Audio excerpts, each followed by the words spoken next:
Find this podcast and others like it at the #1 new media network, Podshow.com. Better, faster, stronger. And now with new minty fresh scent. The Bible Study Podcast, Episode 22. Today the Bible Study Podcast looks at John 20 and Doubting Thomas.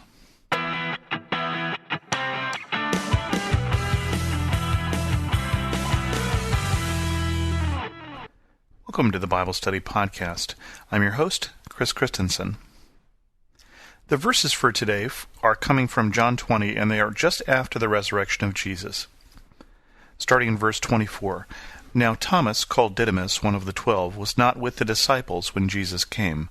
So the other disciples told him, "We have seen the Lord." But he said to them, "Unless I see the nail marks in his hands, and put my finger where the nails were, and put my hand into his side, I will not believe it." A week later his disciples were again in the house, and Thomas was with them. Though the doors were locked, Jesus came and stood among them and said, "Peace be with you." Then he said to Thomas, "Put your finger here, see my hands. Reach out your hand and put it in my side. Stop doubting and believe." Thomas said to him, "My Lord and my God." Then Jesus told him, "Because you have seen me, you have believed. Blessed are those who have not seen and yet have believed." I had thought about doing this story today because this is the text that was used in my church this Sunday, as it was probably in many churches. And then I had decided to do something else. But one of the reasons that I came back to this text is I think that this is a week that many people will have doubts.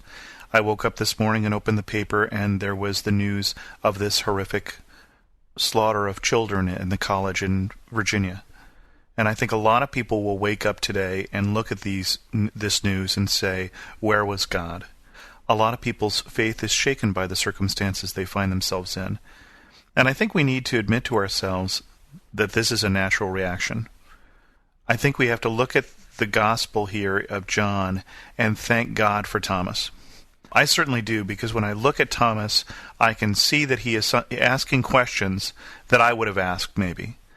I see that Thomas' faith is real, and his doubts are real. And he doesn't come out and pretend to have faith that he doesn't have. He's looking at this news that Jesus has risen from the dead, and he's saying, it is too hard for me. It is too hard to believe. It's not rational. It's not scientific would be what we would say today, but he's saying it doesn't make sense. I can't believe it unless I see proof. So I think the first thing that I thank God for when I think of Thomas is his honesty.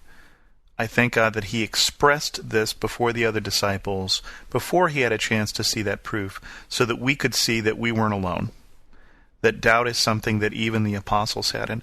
And Thomas will live a life after this story that is one of faith. Tommy, as I call him, will actually end up a martyr in India. He will start a Christian church that lives to this day in southern India and will be killed by the Brahmins. So it is not inconsistent to be a person of faith and to occasionally have doubts.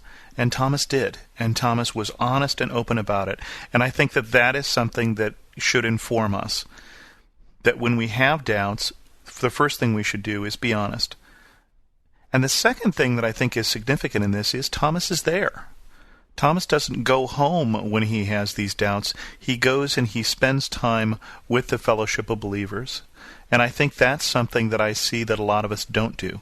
When we have times when we are in positions where we doubt, and I think a lot of us have them, we leave. I see this at Juvenile Hall, where I lead a Bible study every Tuesday night. I'm much more likely to get someone who is pre-sentencing than someone who is post-sentencing. Pre-sentencing, people are still hoping that if they come to Bible study, I think, that God will answer their prayers and that they will get out. That they won't have to serve the consequences of whatever they have done.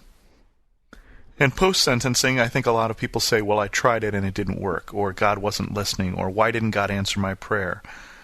God will answer prayers, and sometimes, like a good father, he will say no. Sometimes he will leave us to the consequences of our actions, even after forgiveness. And I think that, though, in the case of these boys that I minister to here on Tuesday nights, who were in a unit for violent offenders, and so often the charges are serious. That can produce doubts. When what we think should happen does not happen, or like when we wake up today and something that we know should not happen, something that is terrible happens. When we know it should not happen, we know that that is wrong, I think that can also produce doubts.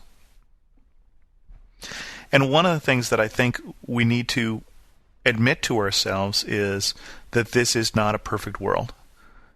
The Bible doesn't claim it is. It says that this is a world that is a fallen world, and that the consequences of sin are everywhere. Sometimes we wake up and in the newspapers they are obvious, that there is someone who has made decisions and made choices that directly affect the lives of others in a terrible and horrific way. But it's harder for us, I think, to see that sometimes that person is us, and that consequences are often, usually, much less horrific, but nonetheless destructive. Sometimes these are big ways, like the person who drinks and gets behind the wheel, that are obvious, that choice will cause harm to others. Sometimes they're less obvious, like the person who gossips and tears down relationships, or the person who criticizes and breaks down community, or those of us, myself included, who are sometimes just lazy. And the consequences of our actions are something that should happen doesn't. But getting back to Thomas, I think the other wonderful thing about John including this particular story in his gospel, I'm so glad that he told us what happened here, because the other thing that we see is Jesus' response to Thomas's doubt. I think sometimes we're so afraid of doubt. I think we think that somehow it will be contagious, and maybe it will be. And so we want to deny its existence, and we want to push it away. Exactly the opposite of what's going on here. The honesty, and then also the inclusion. Jesus doesn't, in this story, come and say to Thomas, "Go. You've doubted. You're not part of me anymore." And I think we're afraid somehow that God will. And Jesus instead comes to Thomas and says, "I understand that you have doubts. I understand that you want proof.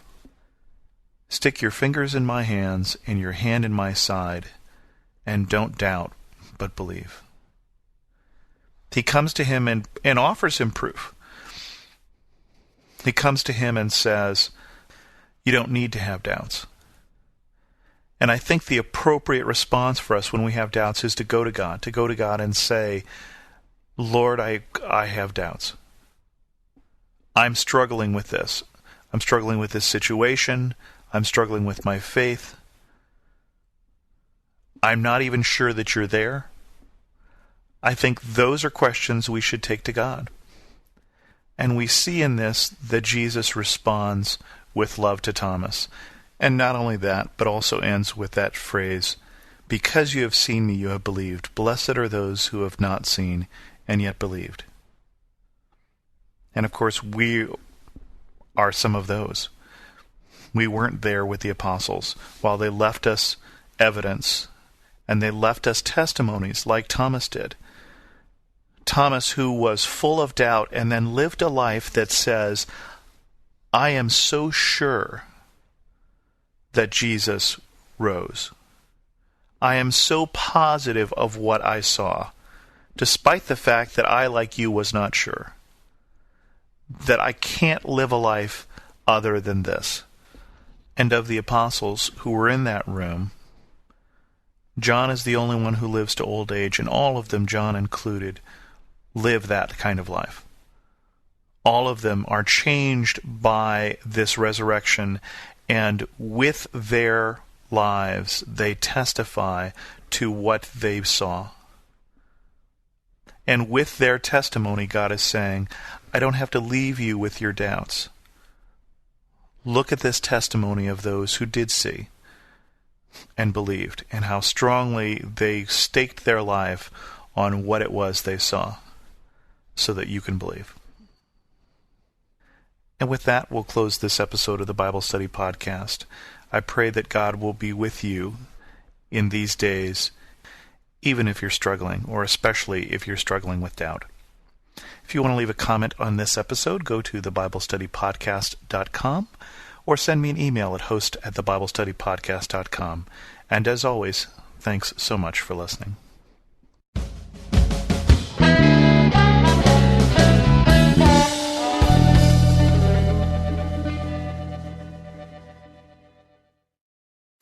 The best and the brightest served up daily by the sharpest minds in content delivery, Podshow, and Limelight.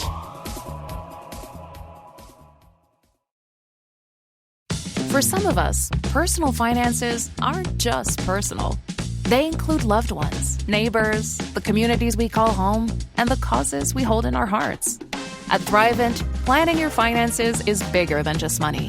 We help you put your plans into motion and faith into action so you can do more for the ones in your heart. Because sometimes all you need to make a difference is someone to help you make it happen. Thrivent, where money means more. Connect with us at Thrivent.com.